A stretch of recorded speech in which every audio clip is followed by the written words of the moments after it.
Boa noite, irmãos que nos acompanham semanalmente, bem como aqueles que nos assistem pela primeira vez aqui na Casa Espírita Luz e Paz de Prudentópolis.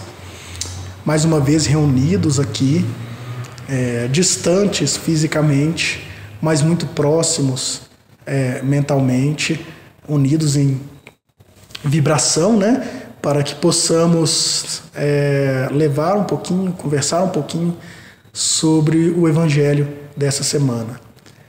Rogamos, então, nesse início, a proteção divina para o trabalho dessa noite, pedindo autorização do Mestre Galileu para a instalação dos trabalhos, pois foi ele mesmo quem disse, quando 2 ou mais se reunirem em seu nome, ali ele estaria. Então, certos da presença do Mestre Nazareno e dos benfeitores dessa casa, rogamos proteção a eles e que nos ampare e nos inspire nesse momento de reflexão, e a cada um de vocês nas suas residências ou onde estiverem assistindo esse evangelho, né, lá. Hoje nós vamos dar uma pausa, no nosso estudo sobre as parábolas, depois a gente prossegue, e vamos tratar de um assunto muito importante, né, que é a culpa e a responsabilidade como fatores de estagnação ou de avanço na nossa jornada evolutiva. E o que seria culpa e o que seria responsabilidade? Os termos são equivalentes, são sinônimos? Culpa é igual a responsabilidade, né? Como a gente deve lidar com a culpa? Como a gente deve assumir a responsabilidade, né? Vamos tratar tudo isso hoje, vamos conversar um pouquinho, né? E antes da gente entrar propriamente na culpa e na responsabilidade, nós vamos fazer um pequeno resgate de alguns fundamentos da doutrina dos espíritos, né? Aqueles que estão chegando na doutrina há pouco tempo, que estão nos assistindo pela primeira vez, ou já teve contato com alguma obra espírita, né? Recentemente a gente teve obras espíritas tendo uma penetração maior no cinema nacional. Nós tivemos obras como Nosso Lar, a história do Chico Xavier, recentemente do Divaldo Franco, né? Então muitos estão tendo contato com a doutrina pela primeira vez, ou tiveram contato com obras, né? Quantas obras do Chico são lá? Nosso Lar foi lida, uma obra lida mundialmente, né? Então aqueles que estão tendo contato e querem saber um pouco mais, é muito importante, né? Além dessas obras, lerem a obra básica da doutrina espírita, que a gente chama de Pentateuco, ou 5 livros de Allan Kardec, compilados por Allan Kardec, né? Entre aí o Livro dos Espíritos, o Livro dos Médiuns, o Evangelho segundo o Espiritismo, o Céu, o Inferno e a Gênese. Então, para a gente ter uma noção dos fundamentos básicos da doutrina espírita, né, estão nessas obras. E para a gente começar a compreender um pouquinho sobre culpa e responsabilidade, nós vamos voltar um pouquinho nos fundamentos da doutrina espírita, né? Nós vamos então ir lá no capítulo 5 do Evangelho segundo o Espiritismo. É um capítulo cujo título é Bem-aventurados os aflitos. E nesse capítulo, o Allan Kardec vai sintetizar qual é a causa das nossas aflições, né? Ele apresenta as causas das nossas aflições de 2 ordens distintas. As nossas, como podendo ter causas, nossas aflições em nossa existência atual e nossa existência pretérita. Embora haja 2 causas distintas, né, ou 2 ordens distintas, a gente vai perceber que ela tem uma mesma origem, que são a nossa própria conduta, né? Então vamos lá para a gente entender melhor. Né? Ao refletirmos profunda e intimamente sobre as causas das contrariedades e aflições de nossa presente encarnação, nós vamos perceber que somos nós os autores dos nossos próprios infortúnios. Por mais que a gente não acredite, né, que a gente não enxergue isso, né, às vezes a gente tem uma cegueira espiritual, não material, né? Acho que a maioria de nós tenha visão, alguns de nós com um problema de visão, precisam usar óculos, mas todos nós temos a bênção de enxergar. Mas muitos de nós temos essa cegueira espiritual que a gente às vezes é incapaz de enxergar qual a causa dos nossos males. E a causa dos nossos males, os espíritos já nos ensinam que é nossa própria conduta, somos nós mesmos que provocamos a nossa felicidade ou a nossa infelicidade, é o nosso livre-arbítrio que vai trazer isso. Vamos fazer aqui os dizeres de Kardec lá no Evangelho segundo o Espiritismo, né? Convido todos vocês a lerem. Então diz Allan Kardec: quantos homens caem por sua própria culpa? Quantos são vítimas do seu desleixo, imprevidência, orgulho e ambição? Quantas pessoas arruinadas pela desordem, desânimo, má conduta ou por não limitarem os seus desejos? Quantas uniões infelizes, frutos do interesse e da vaidade, e nos quais o coração não serviu para nada? Quantos desentendimentos e desastrosas disputas se evitariam com um pouco mais de calma e com menos melindres? Quantas doenças e enfermidades resultam da imprudência e excessos de toda ordem? Não é verdade isso, né? Não é por causa, né, do nosso desleixo, da nossa imprevidência, orgulho, né? Às vezes eu gosto muito, alguns devem conhecer as pílulas do Evangelho ou pílulas inspiradoras do Ricardo Mello. É bem interessante, uma vez ele contando, numa das histórias, ele estava contando, né? Às vezes a gente reclama demais, a gente vive lastimando, olha, mas hoje tá difícil, por exemplo, de conseguir emprego, mas o que eu estou fazendo? Eu estou deixando currículo, estou correndo atrás, né? Será que eu fiz por onde, na época que eu deveria me preparar, que eu deveria me estudar, construir um embasamento para facilitar nessa busca? Eu estava fazendo isso, né? Então, às vezes, a gente não enxerga as consequências dos nossos próprios atos. São essas causas de nossa vida atual, né? Vamos dar um exemplo, e que muitos de vocês já devem ter ouvido, principalmente os frequentadores aqui do centro. Um exemplo que não é meu, esse exemplo é do nosso amigo e presidente aqui da casa, o senhor Joacir, né? Ele já contou diversas vezes, eu já escutei diversas vezes, e é um exemplo bem claro, por isso que eu vou trazer esse exemplo dele, para a gente compreender que toda aflição decorre de nossa conduta desequilibrada. A vida é um equilíbrio, né? Qual que é o exemplo? O que acontece quando a gente come em excesso, né? A gente está ali, a gula é um pecado capital, por isso a gula é colocado, porque é um desequilíbrio, é um excesso. E o que acontece quando a gente come em excesso? A gente geralmente passa mal, tem pesadelos, né? Isso é nosso organismo avisando que há um desequilíbrio, que a gente está ocorrendo num excesso, né? Então, toda vez que a gente desequilibra, age de forma desequilibrada, e se a gente for parar para estudar as leis divinas, né, tanto as leis morais quanto as leis físicas, quem estuda física vai saber que a lei da física é uma lei de equilíbrio, né? Ação e reação, a lei da gravidade, tudo é uma lei de equilíbrio, de harmonia. E as leis divinas, as leis morais, também são uma lei de harmonia. Então, o universo, Deus, é harmonia, é equilíbrio, né? E quando a gente sai dessa harmonia, desse equilíbrio, age em excesso, age com um desequilíbrio, né? Uma pessoa que age num ímpeto de raiva, num acesso colérico, né? Isso é uma conduta desequilibrada, né? Então, quando a gente age com desequilíbrio, a gente está se afastando das leis de Deus. E essa conduta desequilibrada, ela vai gerar uma consequência, né? Então, pode ser essa consequência imediata, como pode ser uma consequência que a gente vai ver o resultado daí um tempo, né? E muitas vezes, quando esse resultado vai ocorrer daqui a um tempo, a gente às vezes acaba não compreendendo e se esquecendo ou não querendo enxergar que essa, digamos assim, essa conduta constrangedora, esse resultado constrangedor, essa situação problemática ou que nos aflige, foi causado por nós mesmos, né?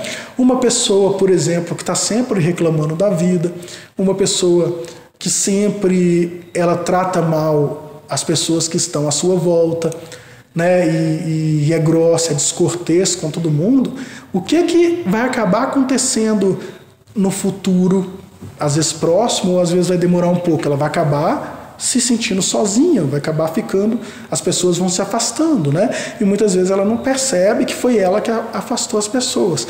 Então, essas seriam as causas atuais das nossas aflições, coisas que nós cometemos nessa própria vida, né?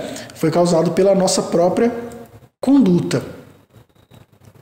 Só que muitas vezes nós somos acometidos por males que, por mais que a gente atuasse de forma previdente, cautelosa, zelosa, ainda assim ele aconteceria. Por exemplo, tem o caso das doenças congênitas, doenças que a gente já nasce com elas, algumas deformidades, alguns eventos da natureza que a gente acaba sendo atingido e parece coincidência, mas não existe coincidência, né? Se tem um terremoto, a gente está ali, tinha um motivo para a gente estar ali naquele desastre natural, né? Tem um livro, Transição Planetária, do Divaldo Franco, muito interessante, que ele começa contando, né, pelo espírito Manuel Filomeno de Miranda, e o espírito de Manuel Filomeno de Miranda, ele está lá na colônia Redenção, é uma colônia que fica em cima, ali na região de Salvador, e muito parecida com o nosso lar. E naquele tsunami que teve, salvo engano, em 2004, na Índia, o espírito de Manuel Filomeno de Miranda é convidado ali com alguns outros espíritos dessa colônia Redenção a ir auxiliar naquelas pessoas, né, aquela imensa quantidade de pessoas que foram desencarnadas ali naquele evento do tsunami. E ele conta de uma forma bem interessante que ali ninguém ali estava ali por acaso, né? Inclusive turistas que estavam de férias ali foram atingidos, tinha uma razão, né? Tinha um motivo para que ali estivesse e ali ocorresse sua desencarnação. É o que a gente chama de desencarnação coletiva, né? Eles estavam num resgate coletivo, né? Então tudo tem uma razão. Então quando a gente também é cometido por um evento dessa magnitude, um evento natural, que às vezes a gente não tem nem como prever, isso também não é uma obra do mero acaso, né?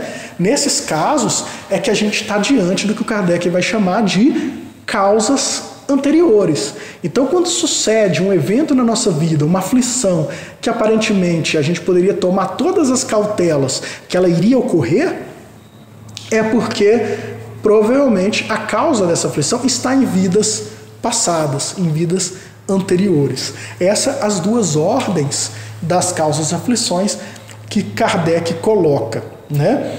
Mas todas elas, seja nessa vida, seja na vida anterior, todo efeito tem uma causa. Então, as nossas aflições o efeito tem uma causa, né? E todas essas misérias humanas, então, vai ter uma causa. O importante disso aí você me pergunta, tá? E então esse efeito é uma punição de Deus? Não. Deus não pune ninguém, né? Os nossos sofrimentos, eles ocorrem por nossa própria culpa, por nossa própria desídia, né? Não é Deus que pune. E mesmo esse mecanismo de causa e efeito, Deus está dentro das leis divinas para que a gente possa nos reajustar, né? Quando a gente tem uma conduta que causa desequilíbrio na harmonia universal, ou que causa desequilíbrio na harmonia das leis de Deus, é necessário que se restaure o equilíbrio, né? E Deus, a gente vê na questão 3 do Livro dos Espíritos, os atributos de Deus, um dos grandes atributos de Deus é a justiça, amor e caridade. Deus é justo, extremamente justo e bondoso e caridoso. Então, por que ocorrem essas aflições, né? Não é Deus punindo, nada mais do que é Deus restaurando o equilíbrio. E por que a gente vai passar por essa expiação? Nós vamos chegar lá, né? A gente tem, então, quando a gente provoca um desequilíbrio, a gente vai ter que reequilibrar a balança, né? Aí a gente, na doutrina espírita, a gente costuma falar que a gente, quando desequilibra, tem uma conduta, a gente contrai um débito. Esse débito vai gerar uma consequência para a gente que geralmente é aflituosa. É aquela questão, se a gente não aprende, a gente precisaria ter essa aflição para a gente aprender? Não. A gente tem, tudo é questão do livre-arbítrio. A gente tem o livre-arbítrio e se a gente pode optar, a gente aprende pelo amor ou a gente aprende pela dor. Infelizmente, há muitos milênios a gente tem escolhido aprender pela dor. Então a gente comete um ato de desequilíbrio, a gente vai necessitar de restaurar esse equilíbrio e a gente vai acabar sofrendo uma consequência nessa restauração, que a gente vai chamar depois de expiação, que nos traz uma aflição. Mas isso não é Deus punindo, isso somos nós mesmos que causamos essa aflição, por uma conduta que a gente teve, seja nessa própria vida, seja numa vida anterior. Só que, via de regra, a gente está imerso numa cegueira espiritual tão grande que a gente é incapaz de enxergar nossa própria culpa, né? Essa cegueira, simbolicamente representada como escamas a cobrir nossos olhos, um deles o orgulho e a vaidade, né? Essa simbologia da cegueira é muito importante. Se a gente for estudar o Novo Testamento, as curas de Jesus aos cegos, a gente pode perceber assim, ali que muitas vezes Jesus não estava curando só fisicamente, ele estava curando a cegueira espiritual também, né? Mas aprofundar nessas curas fica para uma outra oportunidade a gente aprofundar nisso. Mas essa cegueira espiritual, a gente tem dois olhos, é como se a gente tivesse uma catarata que vai gerando escamas e nos deixando cada vez mais cegos. Uma delas no olho o orgulho, na outra a vaidade. Isso impede que a gente veja a nossa própria culpa, que a gente reconheça a nossa culpa, a nossa conduta como causadora dos nossos males, né? E não é isso que a gente faz hoje? O que a gente percebe hoje? A gente está sempre acusando a sorte, o azar, o Estado, ou até mesmo Deus, né? Então, às vezes, a gente está vem numa onda de coisas que a gente acredita como ruins, desfavoráveis acontecendo na nossa vida, a gente não para refletir por que aquilo está acontecendo, né? Será que eu não tomei alguma atitude, alguma conduta que me levou àquela situação? Né? É mais fácil, a gente vai logo culpando, mas eu sou muito azarado, mas eu não tenho sorte, né? Mas será? Tem um ditado que diz que quanto mais você trabalha, mais sorte você tem. Será que é ditado? Eu acho um provérbio extremamente sábio, porque às vezes me falaram assim, olha, vou dar o meu exemplo, olha, você passou no concurso difícil, você teve muita sorte. Será? Né? E será que a gente precisa, por exemplo, de sorte? É lógico, quanto mais você estudar, mais sorte você vai ter, né? A sorte, por exemplo, de cair uma questão que você estudou. Mas quanto mais você estudar, mais você abrangeu a matéria que pode cair e a sua sorte vai ser maior, porque a possibilidade de cair uma questão que você já estudou é muito maior. Então, quanto mais a gente trabalha e trabalha no bem, mais a gente amplia nossa sorte. Então, isso tudo é uma cegueira, né? Falar que a gente está com muito azar, né? Que a gente está com muita sorte, a gente cair em alguns ditados, né? Nossa, mas essa onda de infelicidade na minha vida é porque eu quebrei um espelho, então tem 7 anos de azar. Essas crendices, e a gente nessa cegueira de não enxergar que muitas vezes não, nós somos a causa dos males que nos afligem. Pior, a gente pode, lá no fora é muito comum hoje, ninguém é responsável por nada, né? Se não foi você, se você não consegue achar uma pessoa que seja o culpado, então o Estado é o culpado, né? Eu resolvi cometer todos os crimes, mas consigo culpar uma pessoa por isso? Não. Então o Estado é culpado, a sociedade é culpada. Eu não sou culpado, eu sou uma vítima da sociedade. Hoje está assim, né? Não existe responsáveis mais. Sempre tem alguém para ser culpado. Se não é alguém específico, o Estado é culpado, ou então a sociedade é culpada. Mas a pessoa que teve a conduta nunca é culpada, né? Ela nunca reconhece a sua culpa. né? Estamos sempre buscando um culpado para os nossos infortúnios, né? Além do materialismo a que estamos imersos, muitas vezes preferimos nos mantermos cegos também para evitar a dor, né? Então, às vezes, a gente, vamos dizer que algumas vezes essa cegueira vem da ignorância, né?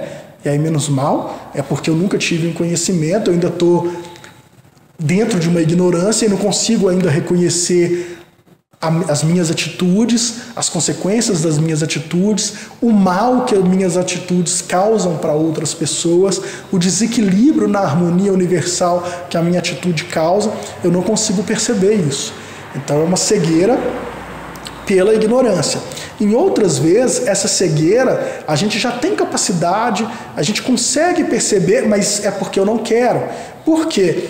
Porque reconhecer a nossa própria culpa causa dor, né? A gente é extremamente incômodo a gente reconhecer que os nossos males foram causados por nós mesmos, né? É uma situação muito constrangedora. Vou ainda usar, para isso ficar claro, vamos ainda usar o simbolismo da cegueira, né? Quando, por exemplo, eu estou num ambiente escuro e fiquei muito tempo num ambiente escuro, dentro de uma caverna, por exemplo, quando eu saio e olho diretamente para a luz do sol, eu sinto um desconforto muito grande, né? Então, quando a gente rompe essa cegueira, quando a gente começa a enxergar a nossa culpa, as nossas condutas, a gente sente um desconforto muito grande. Assim como uma pessoa que estava completamente no escuro e quando olha diretamente para o sol, uma luz forte, ela sente um desconforto. Em nosso grupo de estudos virtual, que a gente está tendo aqui, né, às quartas-feiras, a gente tem estudado a obra Nosso Lar, discutimos recentemente como André Luiz se sentiu constrangido e com forte dor e incômodo ao sendo conduzido por Clarencio e Henrique de Luna abrir os olhos e trazer ao plano da plena consciência o seu comportamento teria sido a causa da sua desencarnação. Todos nós, acho que muitos viram o filme Nosso Lar. O André Luiz, ele, enquanto estava no umbral, e posteriormente, quando ele é resgatado pelo Clarencio e tratado ali no hospital Nosso Lar pelo próprio Clarencio, o Lísias, que trabalhava ali dando assessoria, e o Henrique de Luna, que seria o médico, o enfermeiro responsável, ele não tinha noção do suicídio, nossa, me falhou a mente. O suicídio inconsciente que ele cometeu. E lá no umbral ele estava sempre sendo, né, os espíritos ali no entorno dele, sempre falando, olha, você é um suicida, um suicida. E ele tinha uma cegueira muito grande, ele não conseguia enxergar isso. Quando ele começa a abrir a sua mente, começa a enxergar, né, e ter uma responsabilidade não, como ele consegue perceber a vida que ele vivia na encarnação, uma vida de materialidade, desconectada com Deus, né? Ele conta lá no primeiro capítulo que ele não tinha uma religiosidade aflorada, muitas vezes ele questionava a religião, questionava a espiritualidade, questionava Deus, então ele tinha uma vida desconectada. E mesmo no umbral, quando ele começa a perceber, quando os olhos dele começam a abrir para essa visão da vida que ele levava, quer dizer, ele começa a se curar dessa cegueira, o que acontece? De repente, digamos assim, essa escuridão, essa neblina vai se abrindo, esses termos que é utilizado ali no livro, a neblina do umbral se dissipa e surge Clarencio, cujo nome não é coincidência, né? Vem trazer essa claridade, quer dizer, ele abre os olhos, cura, vai se curando dessa cegueira espiritual. Nesse momento vem a claridade, Clarencio vai resgatar ele e vão ajudar ele a compreender o porquê, né? Ele estava muito, eu vou ler um trechinho aqui, você vai ver que ele estava muito preocupado com a causa, com o efeito da doença dele, o que ele estava sentindo, mas ele era incapaz de enxergar a causa disso, né? Vamos ler aqui que vai ficar bem claro.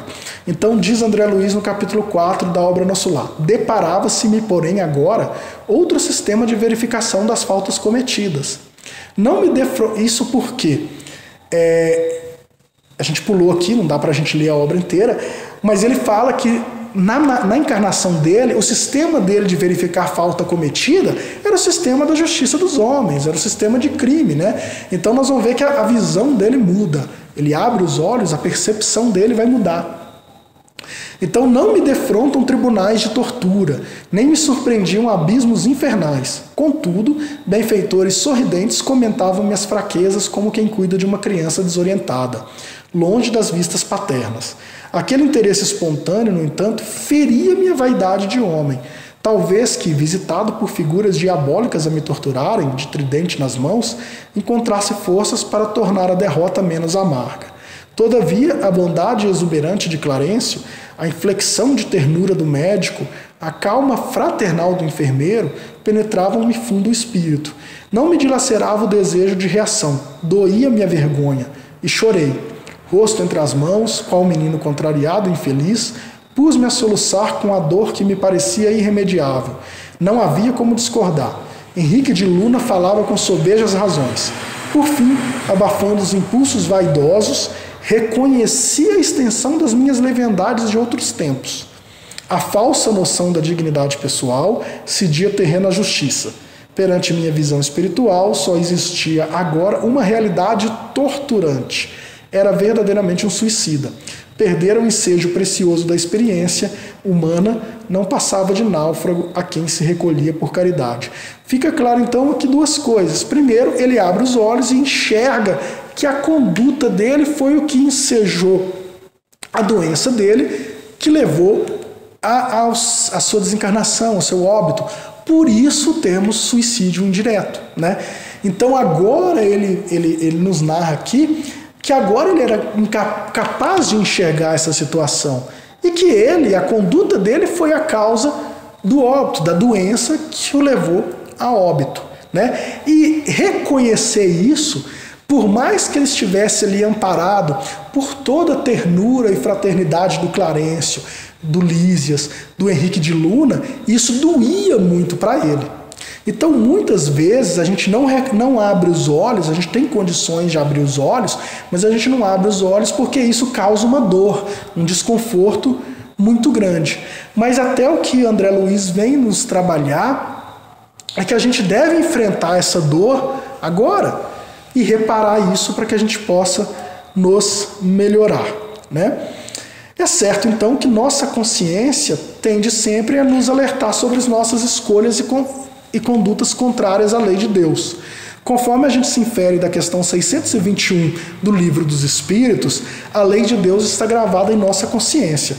Então, assim, quando a nossa cegueira não é total, né, chega um momento, né, se a gente é completamente cego e ignorante, mas muitas vezes a gente não tem uma cegueira total, né? Como a gente usa um óculos, só tem algum problema, mas a gente tem uma cegueira que não é total.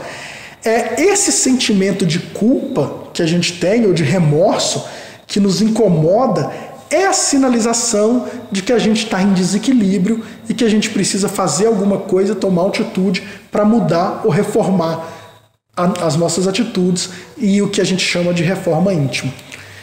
Então, esse sofrimento decorrente do sentimento de culpa, essa consciência pesada, é um convite à mudança de direção, um retorno ao equilíbrio, né? Estávamos em desequilíbrio, precisamos retornar ao equilíbrio. Então, como as leis divinas estão gravadas na nossa consciência, se a gente deixa de ser cego só um pouquinho, né? Se a gente diminui nossa cegueira espiritual só um pouquinho, a nossa consciência já entra em ação. Né? O nosso remorso, a nossa culpa, já vai entrar em ação e já vai nos convidar à mudança, ao reequilíbrio. Né? Então nós não podemos... Agora nós vamos entrar na culpa e na responsabilidade, que é o nosso tema de hoje. Nós não podemos permanecer presos ao passado. Por quê? Quando eu estou examinando culpa, ou seja, as condutas que causaram desequilíbrio, que prejudicaram o próximo, que vão prejudicar muito mais a mim mesmo, porque como ação e reação, toda a minha aflição foi causada por uma conduta minha. Então, quando a gente está na culpa, legal, a gente está reconhecendo o que a gente fez. É o primeiro passo para reparação e para mudança, né? Eu reconhecer, nós vamos ver a questão do arrependimento, da culpa, do remorso. Então eu reconheço o que eu fiz de errado. Mas eu não posso ficar preso ao passado, né? Tem gente que vê o que fez de errado, reconhece e para nisso, né? Entra em desespero, né? Fica remoendo essa culpa, remoendo e não avança, né? E é o que a gente precisa avançar para reequilibrar. A gente não pode ficar parado na culpa. E a gente vai ver. Vamos voltar para o exemplo de André Luiz em nosso lar. A gente sempre fala, quanto tempo o André Luiz ficou no umbral? 8 anos o André Luiz ficou no umbral. Quando ele saiu do umbral? Quando ele começou a perceber por que ele estava ali, o tipo de vida que ele levou na Terra, quando ele começou a reconhecer a conduta dele, ter essa consciência. Aí ele foi resgatado. Então, olha para você ver.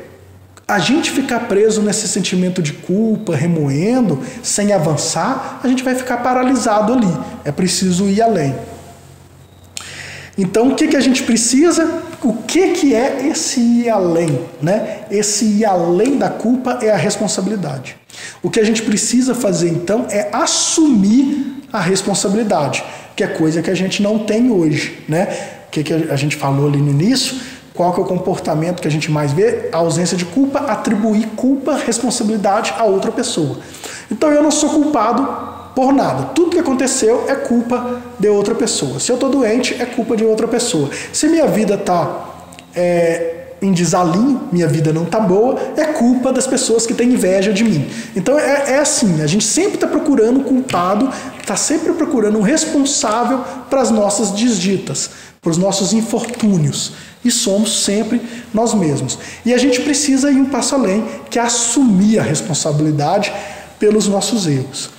E vamos ver, né? Então, o que a gente tem que fazer para assumir a responsabilidade? Primeira coisa, reconhecer a culpa, reconhecendo nossa culpa, nos perdoar, né? A gente deve nos perdoar. Se Deus, que é justo e misericordioso, nos perdoa, por que eu não vou me perdoar? Né? Por que eu vou parar e ficar o resto da vida me martirizando? Não, eu devo me perdoar também, né? Para que eu possa seguir além.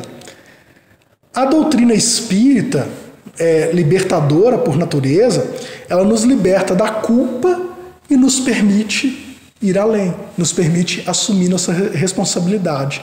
Então veja, é uma das facetas do Consolador Prometido, nos ajudar a nos libertar, a reconhecer, mas também a nos libertar da nossa própria culpa e assumir a nossa responsabilidade. A responsabilidade consiste na reparação dos males cometidos e na mudança de comportamento para que possamos não mais reincidir nessa mesma conduta. O que eu disse? A lei universal, o universo é harmonioso, a lei de Deus é harmonioso. Quando a gente tem uma conduta contrária às leis divinas, a gente está causando um desequilíbrio no universo, nessa harmonia. Assumir a responsabilidade é reequilibrar, né? Se eu causei um desequilíbrio, eu tenho que reequilibrar, né? Então, eu assumir a responsabilidade é eu adotar alguma conduta que vai reparar. Então, se eu causei um prejuízo a alguém, é eu trabalhar para repor esse prejuízo, né? Para desfazer esse desequilíbrio. É um caminhamento que devemos dar ao reconhecermos nossas faltas, justamente a responsabilidade. Conforme leciona Kardec na obra O Céu e o Inferno, essa obra é muito importante para essa análise, para saldarmos os débitos que contraímos com as leis divinas, é necessário que se implemente então 3 condições, né? Primeira delas, o arrependimento. E o arrependimento, a segunda, a reparação, e a terceira, a expiação. O que é o arrependimento? A primeira condição. O arrependimento é justamente quando nós nos livramos dessa cegueira e somos capazes de reconhecer e enxergar todo o mal que nós causamos. É a fase em que nós reconhecemos o peso de nossa culpa. Então é quando eu começo a sentir a culpa, o remorso, né, esse arrependimento e, nossa, meu Deus, aquilo que eu fiz na hora eu nem percebi, mas agora eu vejo quanto mal eu causei, né? Quanto prejuízo eu causei, né? E às vezes a gente nem percebe. Tem uma palestra que o senhor Joacir proferiu recentemente sobre a palavra, e eu estava lendo, não recordo agora, um livro do Chico, um trechinho, essa semana, de um rapaz que veio com idiotia, numa reunião que o Chico participou. Levaram até ele um rapaz que sofria de idiotia, e depois veio uma comunicação mediúnica. Por que ele estava preso ali? Ele era um espírito extremamente inteligente, mas alguns séculos antes, com a palavra, ele prejudicou muita gente. Ele foi um grande escritor e a palavra dele prejudicou muita gente. Agora, mais de 2 séculos depois, ele estava encarnando nessa condição, né, como uma expiação pelo que ele fez. Entretanto, até mais de 2 séculos depois, até hoje, as palavras dele causavam um mal muito grande. Então, às vezes, a gente nem percebe o mal que a gente pode causar. E o arrependimento começa quando a gente começa a ter consciência e compreender e refletir sobre o mal e o tamanho, né, a extensão dos males que a gente provocou com a nossa conduta. Então, a reparação, nos dizeres, a gente já falou sobre o arrependimento, né? O que é o arrependimento? Vamos entrar agora na reparação. Então, nos dizeres de Allan Kardec, na obra Céu e Inferno, a reparação consiste em fazer o bem àqueles a quem havia feito mal, né? A gente resgatar, né? Reequilibrar a balança. Quando a gente comete um mal, prejudica alguém, a gente está desequilibrando, a gente precisa então reequilibrar.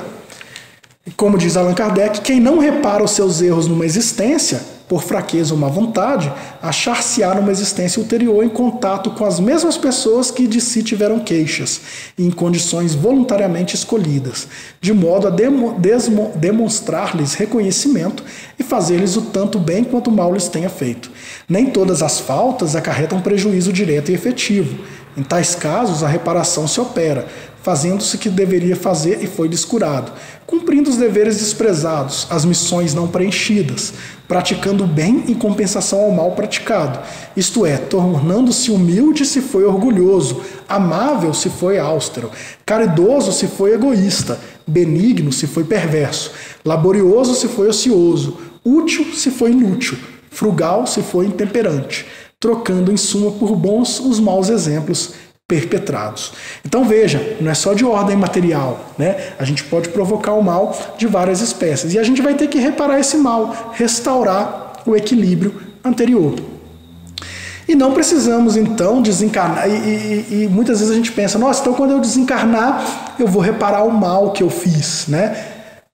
Não necessariamente, né? A gente não precisa esperar desencarnar para reparar esse mal. O próprio Jesus disse para a gente reconciliar com o nosso inimigo enquanto a gente ainda caminha do lado dele. Então eu posso já reparar esse mal enquanto eu ainda estou vivo, né? Se você começa a perceber, né, quando a gente tratou lá da questão 919 do Livro dos Espíritos, né, o exame diário consciencial proposto por Santo Agostinho, a gente colocou, quando a gente à noite verificar que prejudicou alguém, no dia seguinte nós vamos procurar reparar esse mal. Paulo de Tarso é um exemplo que recuperou, né, esse mal durante toda a vida. Vamos pegar como exemplo Paulo de Tarso, então, como é que a gente extrai isso da obra Paulo Estevão, né, psicografada por Chico Xavier. A cegueira física do qual foi acometido no caminho para Damasco, que materializou a cegueira espiritual em que Paulo de Tarso se encontrava. Ele perseguia os cristãos ali, e ele nem tinha consciência do mal que ele estava praticando. Quando, no caminho para Damasco, Paulo de Tarso, então, ele vem essa cegueira física, isso está simbolizando ali a cegueira espiritual de que ele estava acometido. E no momento em que ele se entrega para o Cristo, né, naquele momento, quando Cristo aparece para ele e ele diz, Senhor, o que queres de mim? Né? Ele então inicia um processo de cura dessa cegueira espiritual e ele vai começar então a ter consciência desses males que ele cometeu, de toda a extensão do mal que ele cometeu, né? E em 3 dias depois, não é coincidência, ele vai ser curado da cegueira física, né? Por intermédio de Ananias, a quem ele ia perseguir. E o interessante é que depois disso, nós vamos ver que o Paulo, ele passa 3 anos no deserto, vivendo com Prisca e Átila, e esses 3 anos é 3 anos que ele passa refletindo, reconhecendo a culpa dele, né? Vendo a extensão do mal que ele provocou, e depois desses 3 anos ele vem trabalhar. E aí até a desencarnação dele, ele passa 30 anos trabalhando e recuperando, reparando esse mal que ele cometeu, reequilibrando a balança, né?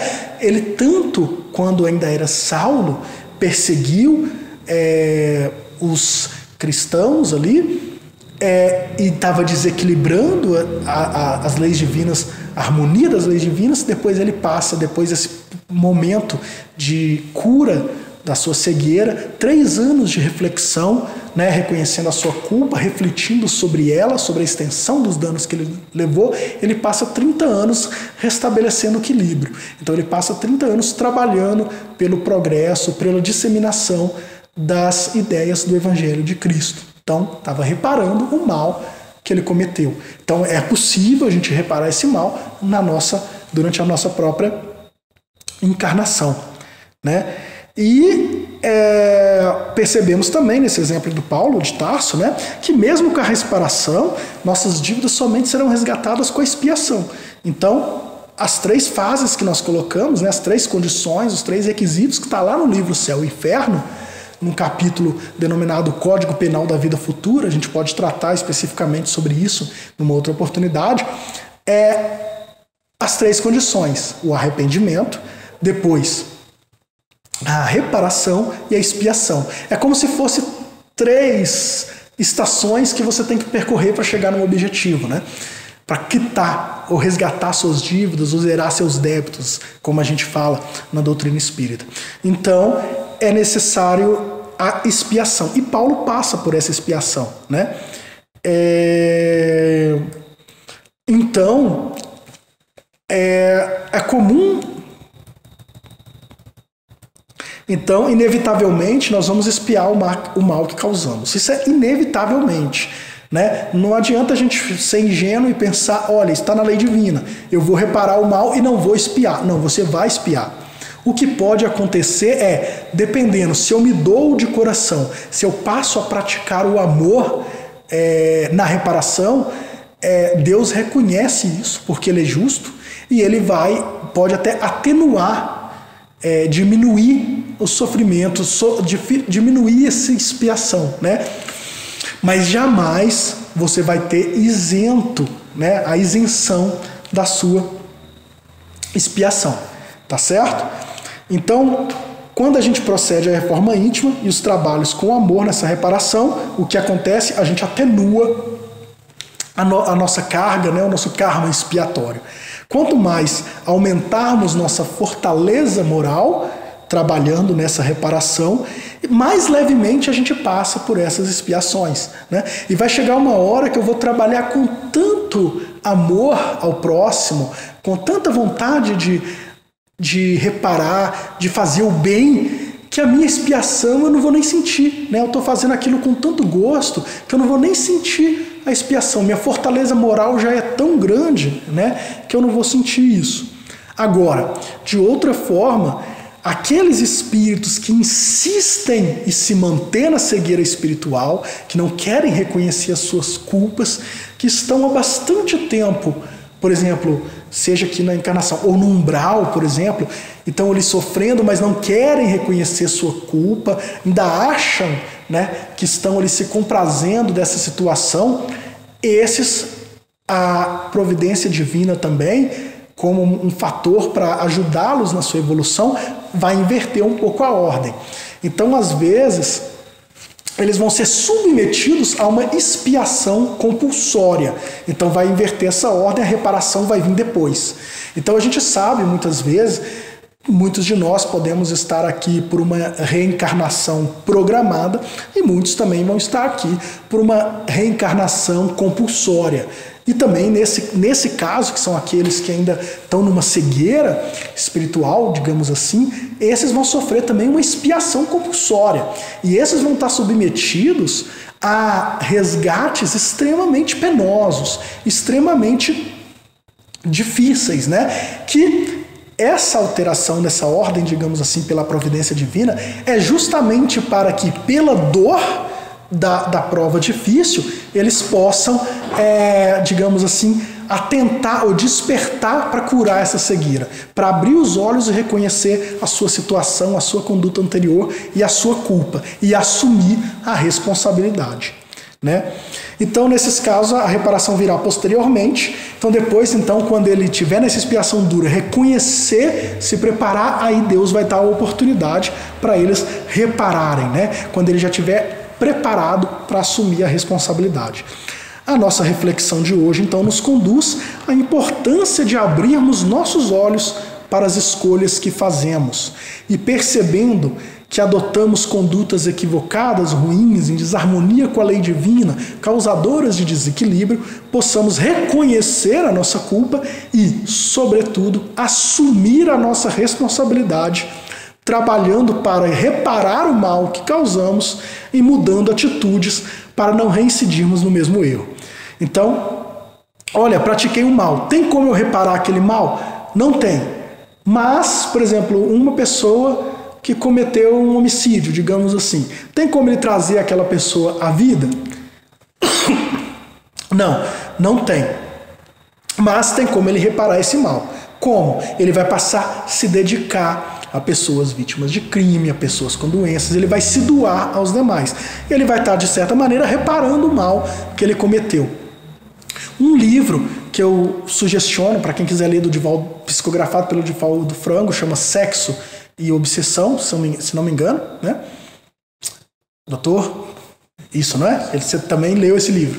Sexo e Obsessão, do Divaldo. Conta a história de um padre que se envolveu em pedofilia, e esse padre ele consegue resgatar e reparar durante a própria encarnação dele, porque ele cometia ali a pedofilia, né, com crianças ali que estavam próximas a ele, e depois ele consegue ser resgatado, abrir os olhos para a cegueira, reconhecer a culpa e começa a reparar. Como? Né? Até pela instrução da espiritualidade, ele passa a trabalhar com crianças desabrigadas, nunca mais comete um ato de pedofilia e causa um bem tremendo para essas crianças. Então ele começa a reparar. Não necessariamente precisa ser nessa mesma área, né? Mas você pode de alguma maneira começar a fazer o bem e reparar o mal que você fez,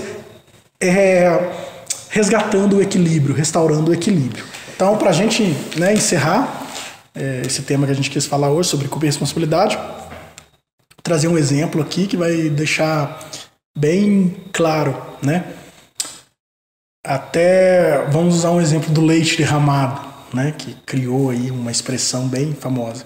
Vamos supor que eu tenho um litro de leite aqui na mesa, eu acabo derrubando esse litro de leite e começo a me sentir extremamente culpado, né, porque sujei tudo aqui, se esse leite ficar aí ele vai talhar, vai começar a feder, vai ser uma coisa tremenda, e eu começo a chorar, mas olha só como eu sou um desastrado, derramei o litro de leite, né, e isso aqui vai ficar sujo, vai feder, vai virar uma coisa tremenda, né, isso eu estou preso na culpa, né, é importante, eu reconheci que eu fiz errado, mas estou preso na culpa. Eu tenho que ir além, eu tenho que assumir a responsabilidade. Assumir a responsabilidade deixa eu pegar o pano, deixa eu limpar, né, para que tudo isso fique limpo e restaurar isso. Tinha um litro de leite aqui, deve ser importante, devia ter uma finalidade, deixa eu comprar outro litro de leite, repor aqui, né? Isso é restaurar o equilíbrio. Eu poderia também adotar uma terceira conduta que é pior ainda, né? Que é uma conduta que a gente faz isso muito hoje, é colocar a culpa nos outros. Ah, mas também quem foi a pessoa que deixou esse leite aqui? Por que tem um litro de leite em cima da mesa aqui do centro? Né? Quem foi o responsável? A culpa não é minha, a culpa é de quem deixou o leite. Então, para a gente refletir hoje, que conduta que nós queremos adotar? Eu vou curar minha cegueira, reconhecer minha culpa? Reconhecendo a minha culpa, eu vou ficar preso na minha culpa? Ou eu vou ir além? Vou assumir a responsabilidade pelos meus atos e restaurar meus atos, corrigir o equilíbrio, né? Então, fica essa reflexão para hoje, né? Depois de hoje, qual atitude nós vamos adotar, né? Fica o convite. Que tal, vamos a partir de agora assumir responsabilidade pelas nossas condutas, sem terceirizar essa culpa, julgar essa culpa para alguém, tá certo? Então essa é a reflexão de hoje. Para nós encerrarmos, vamos fazer nosso momento de irradiação, pedindo a intervenção dos mentores espirituais, através da misericórdia divina, para todos aqueles que necessitam, aqueles que estão com dor, aqueles que estão nos hospitais, doentes, familiares desses que também sofrem bastante, aos presos, às criancinhas na casa-lar, aos órfãos, a todos aqueles que necessitam de consolo e também de força para que possamos enfrentar as nossas expiações e que possamos ser fortes para reparar, reconhecer nossas culpas e reparar todo o mal que praticamos, evoluindo em nossa jornada, tá certo? Posto isso, vamos pedir aos mentores de nossa casa que fluidifiquem a água aqui presente, a água presente na casa de cada um de vocês, colocando as energias necessárias e os remédios necessários para a nossa cura espiritual, quem sabe principalmente para a nossa cura de nossa cegueira espiritual, e pedindo a bênção de Jesus para encerrarmos os trabalhos dessa noite. Que Deus abençoe a cada um de vocês. Até a próxima semana. Que assim seja.